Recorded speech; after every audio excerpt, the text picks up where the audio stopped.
Welcome to this podcast produced for Business Lincolnshire as part of the Fit for Business programme. I'm Guy Lewis and we're joined today by Anna Maxwell from C2 Safety. Hi Anna, how are you? I'm very well, thanks Guy. How are you? I'm good, thanks, I'm good. So we for businesses that haven't got very specific health and safety requirements, are there some generics that they should always look at? Very much so. And one of those things can be is first aid. There's no hard and fast rules about first aid. And everybody thinks, I must have first aid at work. And we would love for everybody to have first aid at work and for people to be trained. But the guidance from HSE is available that says who needs what and how many of what you need. Okay. But along with much of health and safety, it's very subjective. Depends on what the business is doing, depends on your risk, depends on the specific activities that you do. Okay. Now, the law says that a business doesn't have an obligation to provide first aid to anybody other than their employees. Okay. However, I don't think many people would be able to stand by and watch and not assist if they could. Yeah. So, but the law is just focused on employees. So how many employees do you have? What do you do? If you're in a low risk office or a shop and there's only a few of you and chances are it's paper cuts or falls and sprains. As long as you've done a risk assessment, that determines the first aid provision that you need and the first aid training. Okay. As a business, you are allowed to rely on local medical services, so minor injuries units if you've got one nearby, or A&E. But every business must have a first aid kit that is appropriate to the scale and type of work that's undertaken. If the risk of something getting in your eyes and you want an eye wash station and you want burns plasters if you're doing hot works, those first aid kits must be in date. Okay. You don't need to be trained in order to use those first aid kits. It's kind of common sense. And a lot of health and safety is just the formalisation of common sense.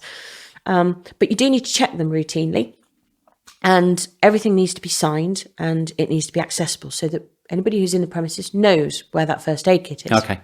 But in terms of training, if you don't have a trained person, you must have a appointed competent person who is responsible for first aid arrangements. That might be that they're responsible for making sure the first aid kit is well stocked and is signed. So not necessarily competent in first aid, No. but competence in the requirements of what you have to do to meet that first aid. Basic understanding of Okay. what must be provided as an employer. And there are no quotas or minimum number of employees to be required to, for you to have somebody who's trained in first aid. Generally, there's two types of training. There is emergency first aid at work, which is bleeding, burns, shock, choking, CPR, airways, and that's like a one-day course. Or you could do first aid at work, which is more in depth. It's 3 days long and covers a much broader spectrum of issues. So you might or might not need somebody who's trained. And to find out whether you do, you have to assess your risk. Okay. And it's a small business with low risk activity, might be an office or a shop. A medium risk there might be some fabrication or you do some cutting and drilling. You might have some plant and equipment. Higher level hazards with chemicals, machinery, much higher risk work, risk of combustion, or you're working with open flames. You need additional first aid kit. You might need specialist training, and you might have to inform the emergency services in advance. You need to determine it through doing a risk assessment.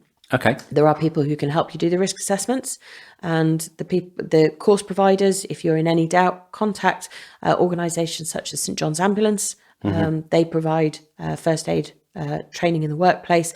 And you will find with service providers with regard to health and safety, we're generally very happy to help to get the information across so you can make the correct decision about your business needs. Okay. So really your offering in terms of first aid is going to depend on the risk of the business. So your first aid kit for an office is, like you say, it's going to be sort of plasters and bandages, isn't it?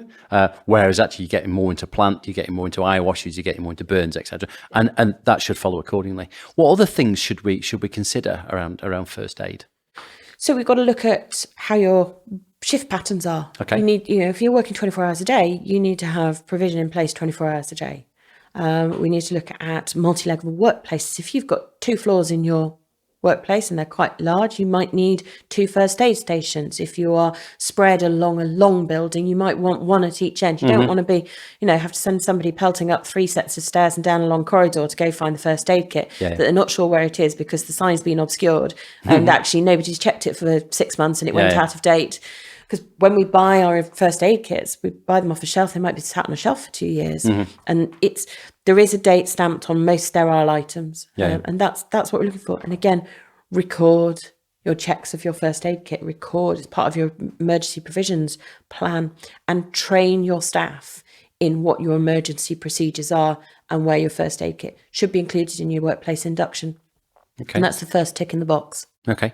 Right. And again, we'd look at that legal duty. You mentioned that, you don't have a legal duty. Don't have a legal duty to provide first aid in the workplace to people who are not employees. Okay. Bear in mind that volunteers are considered to be employees under the Health and Safety at Work Act. Okay. They have the same kind of status. And just going on from that, the PPE regulations have just changed and you have to provide PPE to your to anybody who does work on behalf of you as a business. And so if you're providing PPE to them, you have a responsibility to also provide the first aid provision to them. Okay. So we've talked about first aid. What else should we be mindful of in that sort of more generic health and safety? Definitely fire in the workplace. Okay. I think it's an overlooked risk for most of us, and we all work in highly technological or much more technological sort of driven workplaces. We've got cables, we've got phones, and we plug things into the wall without a second thought most of the time. But employers or building owners and occupiers have a responsibility to carry out a fire safety risk assessment and to keep it up to date. Okay. And that is looking at, have you got ignition sources? Have you got storage of flammable materials? Have you got, are you using open flames? So fire, you need ignition or a heat source, you need fuel, you need oxygen. So if you've got any of those, the risk needs to be assessed. And then you put in place control measures. Now, with fire, control measures is segregation of materials, putting stuff in non-flammable locations or storing away from heat or ignition sources. So you have to have a competent person carry out your fire risk assessment.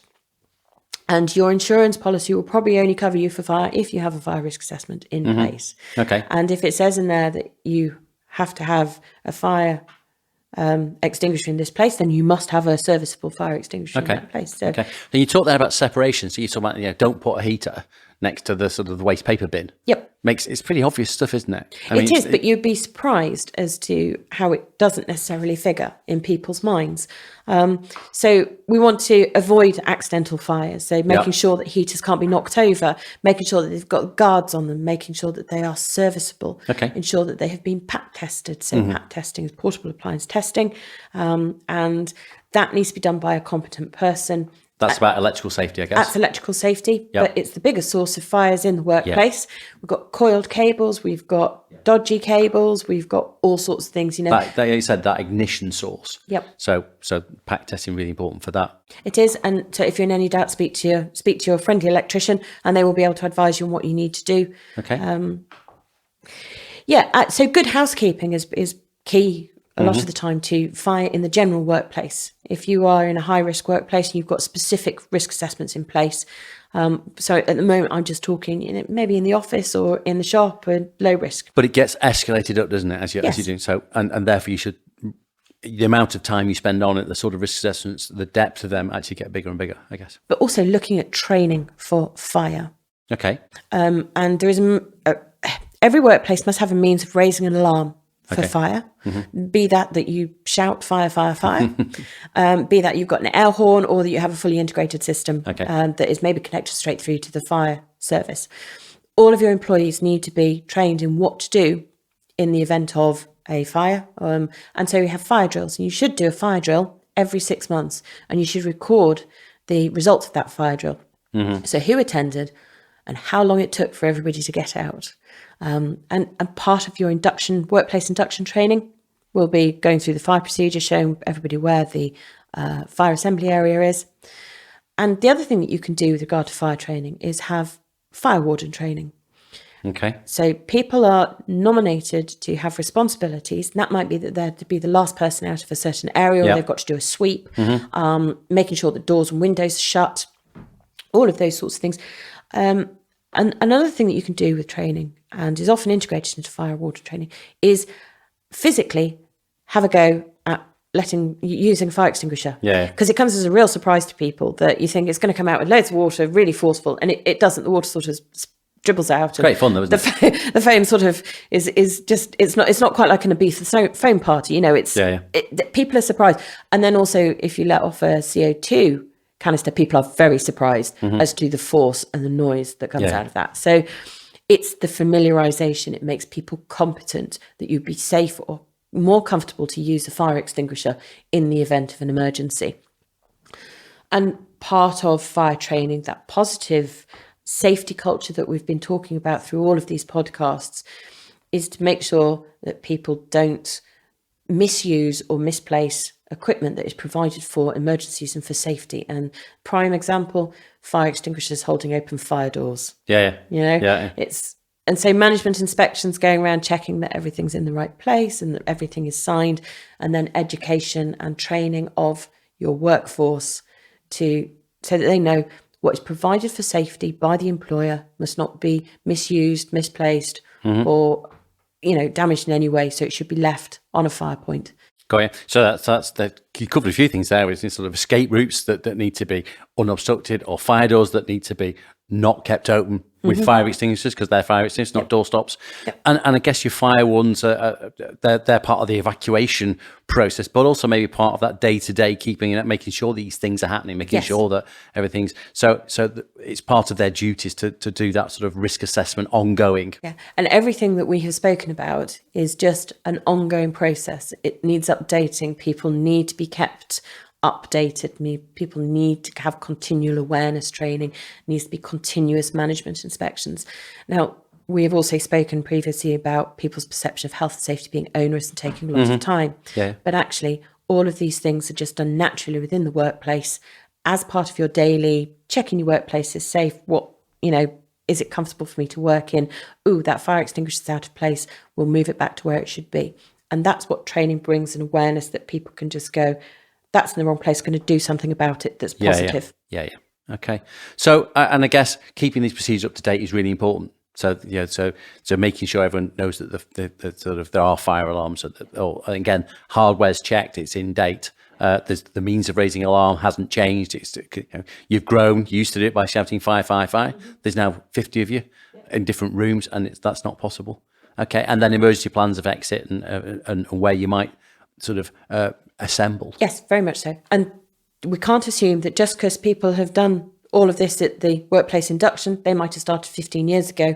They might have done 2 fire drills every year for the past 15 years, but things still change and they still need to be reminded of what we've got to do to keep each other safe and also to prevent fire. So okay. And as everything you say, if this becomes almost too big for you, there are ways you can get this done out from external companies. Health and safety consultancies, fire extinguisher companies. Obviously, fire extinguishers need to be serviced every year by a competent company, and they will be able to give you advice on what you should and shouldn't be doing in the event of a fire and what training is available to you. There's free training resources from all of the fire brigades. If you are a high risk workplace, the fire brigade will come and look at your workplace. They will go through fire risk with you, and they will be able to advise on measures that you can put in place to improve fire safety and to provide training. So it's all there as a free resource. So lots of resources out there. Brilliant. Thanks for your chat again today, Anna. It's been brilliant, and I look forward to our next one. Thank you. You've been listening to a Business Lincolnshire podcast. Look out for the next episode. If you're listening on the Business Lincolnshire YouTube channel, don't forget to give us a thumbs up or subscribe down below. If you're on your favourite podcast platform, then remember to follow the show. More information at businesslincolnshire.com.